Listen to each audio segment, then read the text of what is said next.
Hi, I'm Adam, and this is Hope Reserve, where we think through Bible theology and worldview. In this episode, we're going to be looking at Isaiah chapter 14. We're going to look at a taunt against the kings of Babylon and Assyria, a prophecy for an Assyrian king, and a future comfort for God's people. So we're going to go into Isaiah chapter 14. When the Lord will have compassion on Jacob, and again choose Israel, and settle them in their own land, then strangers will join them and attach themselves to the house of Jacob. The peoples will take them along and bring them to their place, and the house of Israel will possess them as an inheritance in the land of the Lord as male servants and female servants. And they will take their captors captive and will rule over their oppressors. And it will be in that day when the Lord gives you rest from your pain and turmoil and harsh service in which you have been enslaved, that you will take up this taunt against the king of Babylon and say, how the oppressor has ceased, and how the fury has ceased.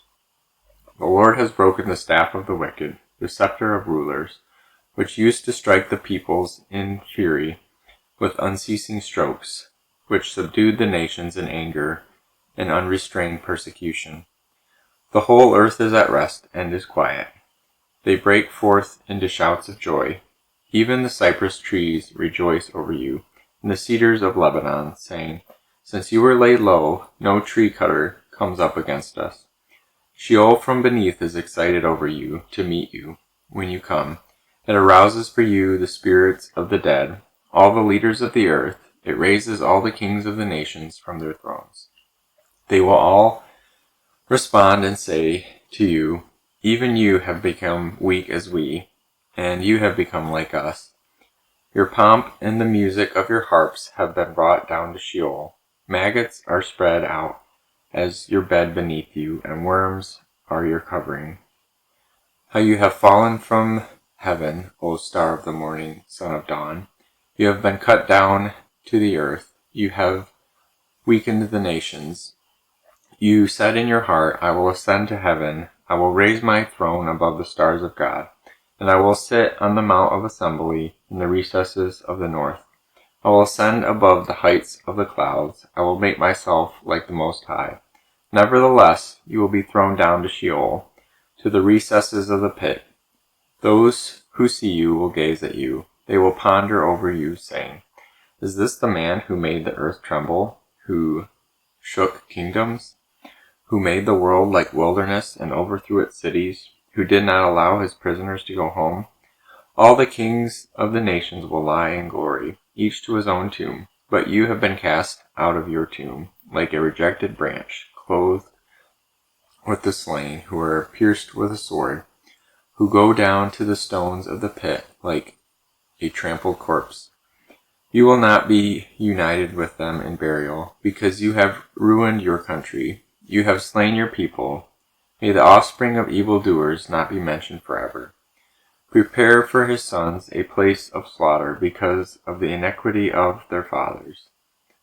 They must not arise and take possession of the earth and fill the face of the world with cities.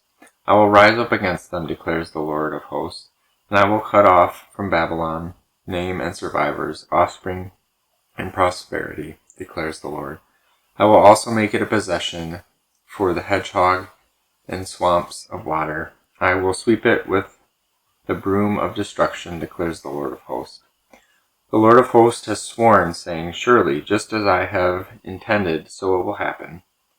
So it has happened, and just as I have planned it, so I will stand. To break Assyria in my land, I will trample him on my mountains. Then his yoke will be removed from them, and his burden removed from their shoulders.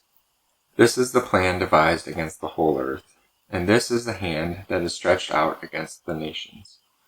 For the Lord of hosts has planned, and who can frustrate it? And as for his stretched out hand, who can turn it back? In the year that King Ahaz died, this oracle came. Do not rejoice, O Philistia, all you, because the rod that struck you is broken. For from the serpent's root a viper will come out, and its fruit will be a flying serpent. Those who are Most helpless will eat, and the needy will lie down in security. I will destroy your root with famine, and will kill off your survivors. Wail, O gate! Cry, O city! Melt away, O Philistia, all of you, for smoke comes from the north, and there is no straggler in his ranks. How then will one answer the messengers of the nation that the Lord has founded Zion, and the afflicted of his people will seek refuge in it? So in verse 1, it shows the scope of God's salvation and restoration of the northern kingdom of Israel.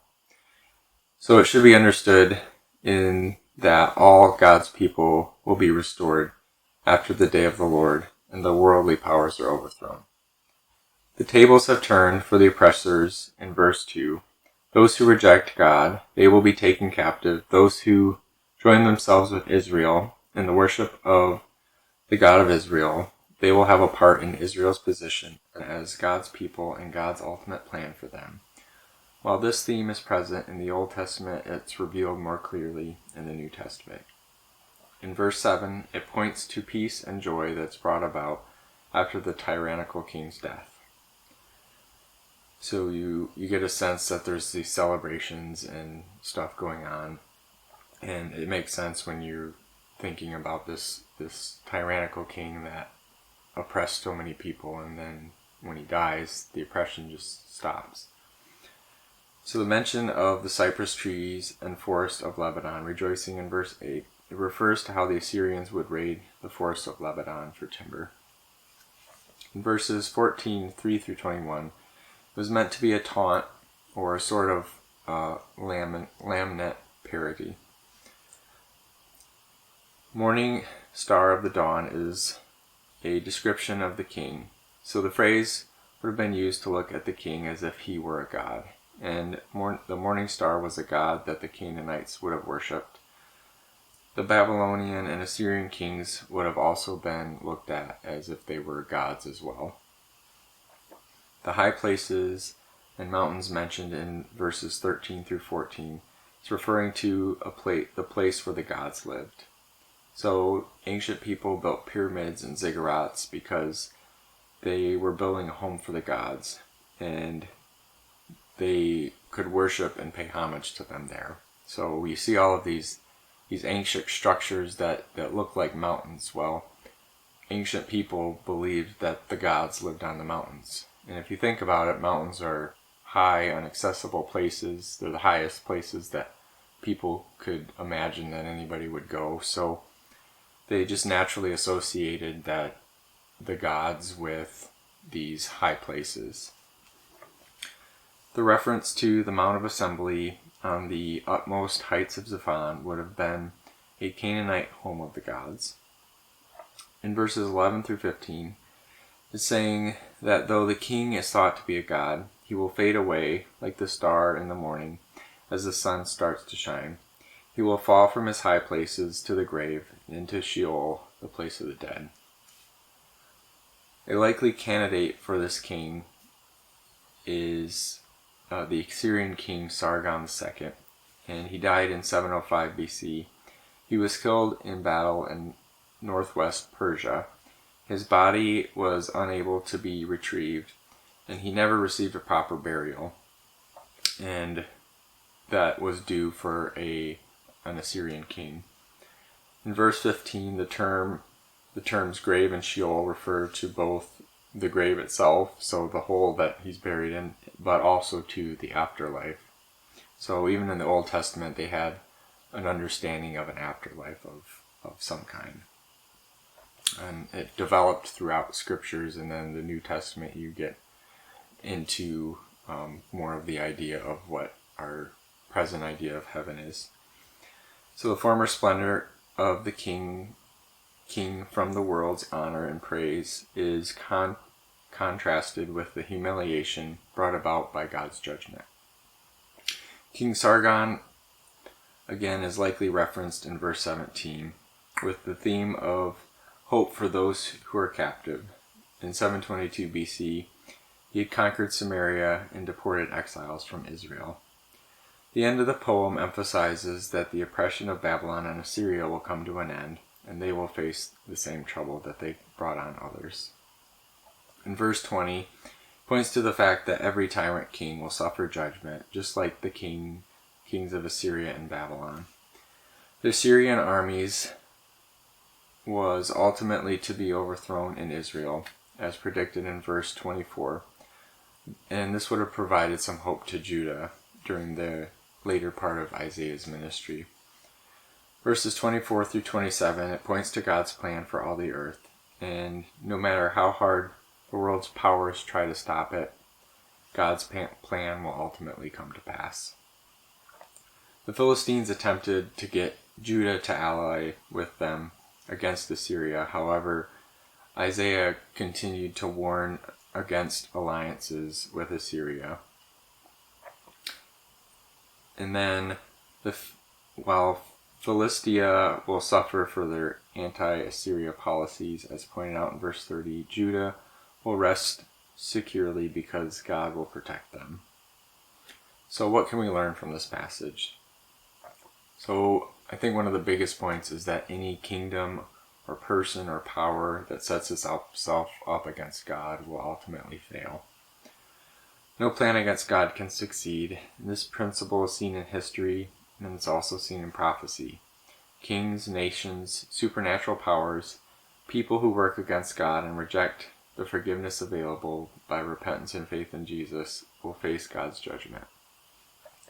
There's also this theme of separation between those who work against God and those who are following God. So this is present in the New Testament as well. There's the separation of the wheat and the chaff, the sheep and the goats, those who are forgiven by grace through faith in Jesus and those who have not been forgiven.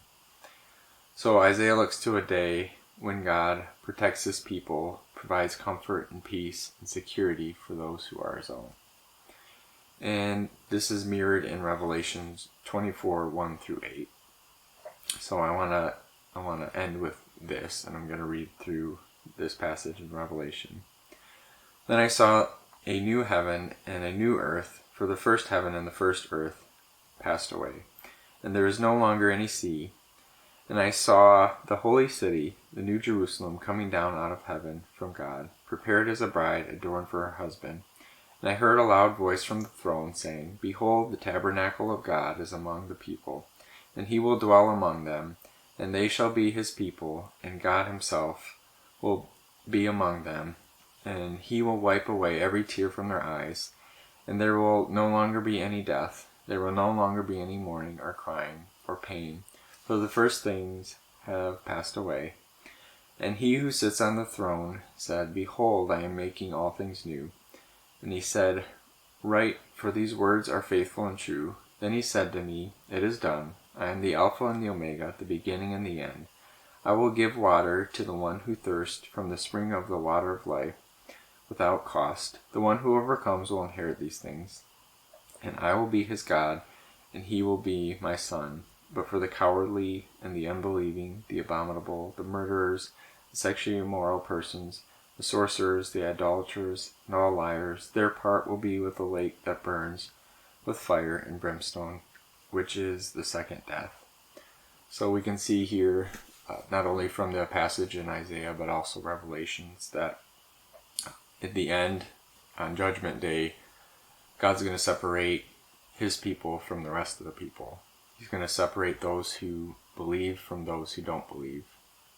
And the important thing is for us now to really think about where we're at and get right with the Lord. I mean, it's a free gift, and when you really look at God's character and who he is and what in good versus evil, by default we all have sinful and broken hearts, and we all have evil bent within our hearts, and that's why Jesus had to come and die for us. And so God is a good God, and for him to ultimately overthrow evil, well, that includes us too, unless we're covered by the blood of Christ, unless we are forgiven, unless we are made holy by what Jesus did. And really that's the only way we can be made right with God. God had to do it because there's no way we could ever earn it or ever be good enough for it. And for those who are unwilling or who just don't want to believe it, there's not a bright future for that. But for those who are open and those who do believe and do receive the free gift by grace through faith, then God's gonna ultimately put an end to evil, and He's going to set up a perfect world and a perfect kingdom where we can enjoy all the good things that God originally intended when He created the world before things got broken. So I just hope that we'll all just think about it in our own lives, where we're at, because there's nothing we can do. I mean, there's lots of good people doing good things out there, and a lot of people thinking that by doing good things they're going to get to heaven, but it's not by us doing good things, it's by us receiving what God already did for us. So I hope you enjoyed listening to Isaiah and Isaiah chapter 14, and I just want to thank you for listening.